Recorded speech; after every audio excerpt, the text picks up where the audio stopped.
Bapak Ibu, Assalamualaikum warahmatullahi wabarakatuh. Waalaikumsalam warahmatullahi wabarakatuh. Mohon izin berdasarkan hasil pelatihan saya di Parung kemarin tanggal 7 sampai dengan tanggal 10 berkaitan dengan program bimbingan dan konseling yang dilaksanakan oleh BGTK. Pelatihan bab 1 berkaitan dengan 7 jurus BK. Baik Bapak Ibu, sebelum lanjut, saya sebetulnya di sini ada 7 jurus BK yang akan saya sampaikan berkaitan dengan diseminasi ini, tapi saya bertahap. Dalam satu kali pertemuan di Kombel kita ini saya menyampaikan hanya 2 jurus. Oke Bapak Ibu, jurus pertama adalah dari BK ini berkaitan dengan kenali potensi. Apa sih kenali potensi? Tujuannya adalah guru mampu membantu murid mengeksplorasi potensi minat dan bakat melalui teknik asesmen pendidikan. Nah, saya menggunakan diseminasi ini dengan kerangka ARKA. Yang pertama adalah aktivitas, refleksi, konsep, dan aplikasi.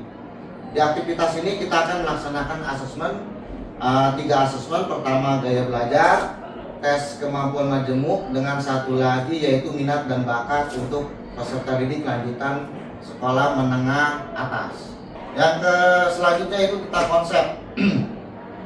Konsepnya adalah tentang menggali kecerdasan majemuk, multi inteligensi, gaya belajar, terus pengenalan minat dan bakat, terampil menerapkan asesmen sederhana bisa dilaksanakan nanti di dalam kelas, dan mengidentifikasi potensi peserta didik nantinya juga ya melalui minat dan gaya belajar murid.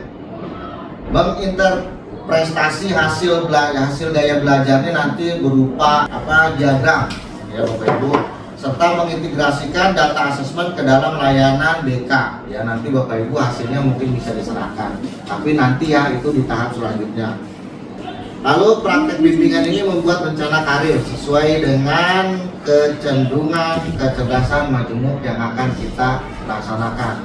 Samplingnya nanti adalah Bapak Ibu. Ya nanti setelah itu baru Bapak Ibu setelah nanti dapat jurus 1 ini Bapak Ibu bisa mengaplikasikannya di kelas untuk menggali potensi para peserta didiknya. Bapak Ibu, sebagai langkah kedua dari ARKA itu ya adalah kita melakukan aktivitas. Nah, aktivitas silakan Bapak Ibu mengisi tes gaya belajar yang sudah saya share di grup PT.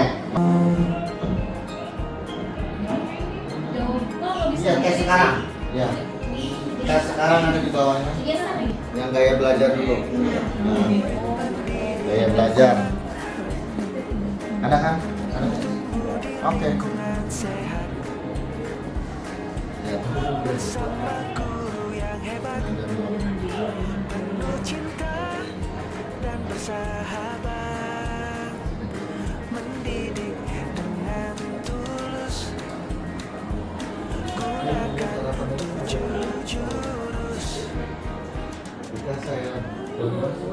Oke, baik Bapak Ibu, setelah hasil dari tes gaya belajar yang Bapak Ibu lakukan, coba masing-masing yang dominan itu berkumpul, misalkan kinestetik dengan kinestetik, visual dengan visual, auditori dengan auditori. Maka teman-teman semuanya berdiskusi masing-masing untuk membuat satu macam gaya belajar itu ditampilkan persentase masing-masing di kelompok kinestetik silakan dan visual silakan. Iya. Mau mempraktisi mapelnya apa, contohnya materinya seperti apa, dan cara melaksanakan pembelajarannya seperti apa Pak? Enggak apa-apa ya sambil makan di sini. Boleh Pak. Assalamualaikum warahmatullahi wabarakatuh. Baik, anak-anakku yang saya cintai, yang Bapak sayangi dan Bapak banggakan. Baik, untuk hari ini kita mulai pembelajaran tentang sholat berjamaah. Sebelum sholat berjamaah, kita memulai dengan niat. Nah, itu pun sudah dilakukan mengambil air wudhu, kemudian niat. Nah, cara niat bagaimana? Pertama, cara niat, kita konsentrasi dulu, ucapkan dengan lisan, kemudian hati mengikuti. Misalnya, usolli fardhul maghribi sampai selesai Allahu Akbar. Yang kinestetik mana? Yang Assalamualaikum warahmatullahi wabarakatuh. Silakan, bawain. Yo.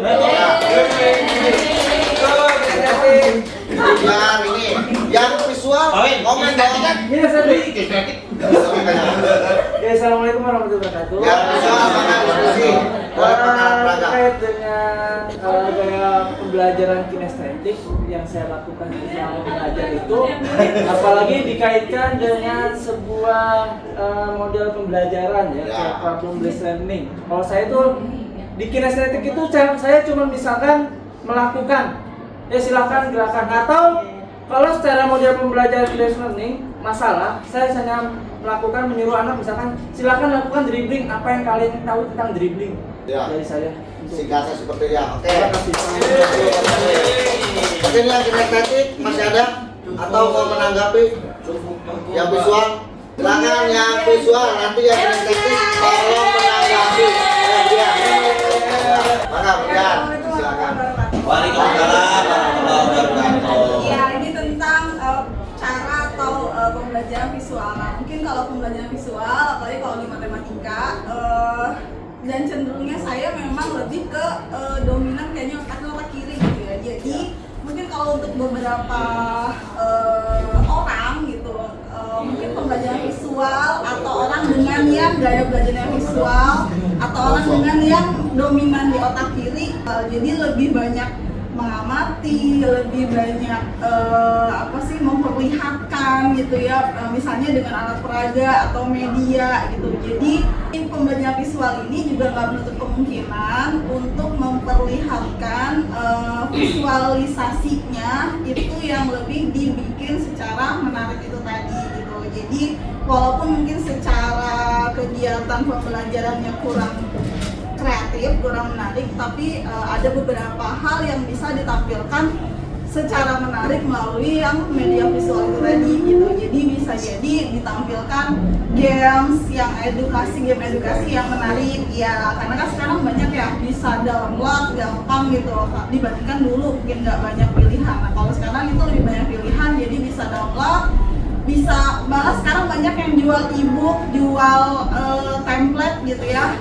Ya jadi mungkin seperti itu gitu. Jadi bisa memperlihatkan video ataupun games edukasi. Kalau untuk asesmennya ya, kalau yang pembelajaran visual otomatis asesmennya biasanya sih kita memperlihatkan, menjelaskan, karena mayoritasnya tadi itu ya dominannya lebih ke visual, jadi biasanya lebih memperlihatkan, menjelaskan, kemudian siswa diminta untuk mengamati, dan asesmennya juga biasanya lebih banyak ke tertulis atau gurunya mengamati dari apa yang biasanya siswa lakukan ataupun proses kegiatan mereka selama pembelajaran dengan kita gitu.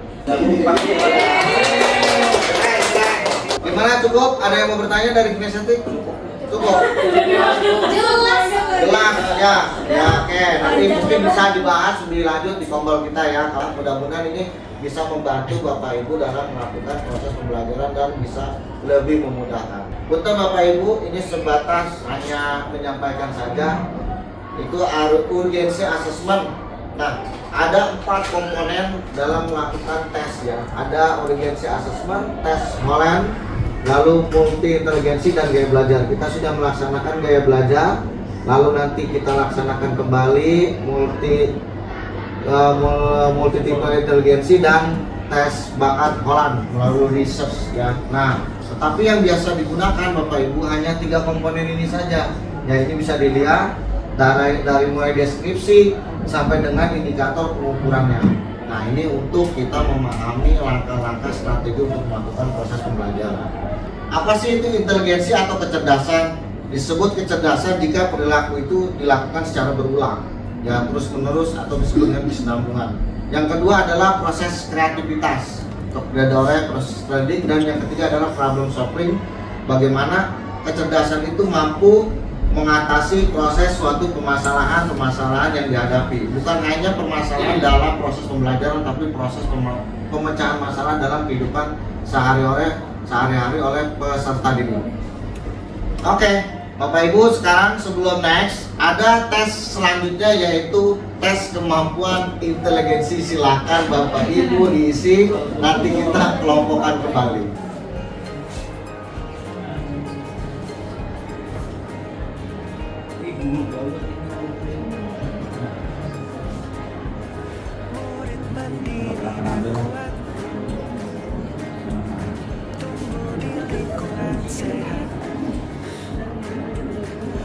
Kalau ke situ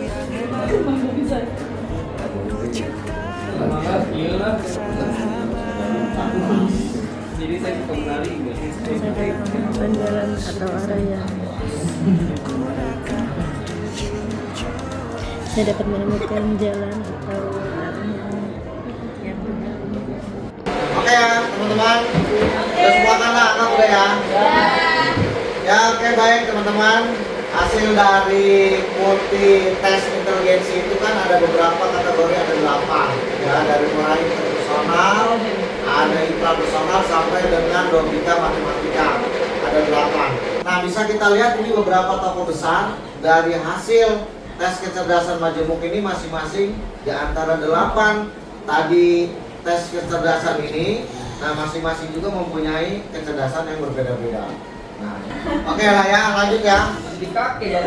Nah, Bapak Ibu, ada dari hasil tersebut nanti kita bisa membedakan antara nanti dimasuk ke dalam proses pembelajaran. Ada yang menggunakan model pembelajaran yang masih tradisional dan terdiferensiasi. Nah, ada perbedaannya ya. Kalau kita melaksanakan proses pembelajaran tradisional tidak melalui hasil asesmen awal dulu, nah kemungkinan nanti yang kita miliki adalah contoh pembelajaran kita secara tradisional. Satu cara untuk semua murid, padahal kan murid itu beragam, benar nggak? Lalu fokus pada kurikulum, lalu produk belajarnya seragam. Karena nggak dibedakan asesmennya sama kita, model media pembelajarannya sama semua, tidak beragam.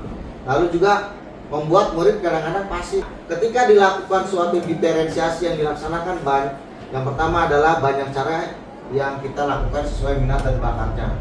Lalu kurikulum juga dan pengembangan kurikulum dan bisa ada pengembangan oleh muridnya karena sudah dilakukan kita mengetahui gaya belajar dan inteligensi yang kita laksanakan. Lalu produk belajar beragam sesuai dengan potensinya, minat ataupun bakatnya serta gaya belajarnya yang berbeda. Murid pastinya juga akan aktif dan terlibat secara personal dalam proses pembelajaran. Ini Pak Budi mungkin sudah menjelaskan waktu itu ya berkaitan dengan kalau diferensiasi itu kan ada aspeknya yaitu pertama konten, proses dan produk. Konten itu apa? Penjelasannya yaitu adalah apa sih yang dipelajari murid? Ini konten di dalam RPP yang terdiferensiasi itu harus konten, proses maupun produk dalam menyusun RPP-nya. Oke, next. Nah, ini tes yang research yang untuk minat dan bakat. Nah, nanti kita bisa di pertemuan selanjutnya kita bisa mengaplikasikan contoh tes. Nanti saya akan kirim kembali setelah di pertemuan selanjutnya saja. Oke. Nah, Bapak Ibu, ini ada rekomendasi nanti kalau kita sudah mampu mengelola gaya belajar, tes multi inteligensi serta minat dan bakat, maka kita mempunyai tabel atau form bisa seperti ini. Nah, bisa diisi nama murid, lalu kecerdasan yang dominannya apa, lalu gaya belajar apa. Nah, kita bisa merekomendasikan lewat ini. Ini bisa dilakukan pada saat tes awal pembelajaran. Nah, nanti profesi untuk bidang karirnya bisa juga nanti dipegang sama kita untuk pemilihan karir studi lanjutnya itu di kelas 9. Nah, kita bisa merekomendasikan ini. Ya, hasil-hasilnya dari hasil tes dan proses pembelajaran dilakukan. Terima kasih. Kurang lebihnya mohon maaf. Wabillahi taufiq wal hidayah. Wassalamualaikum warahmatullahi wabarakatuh. Waalaikumsalam.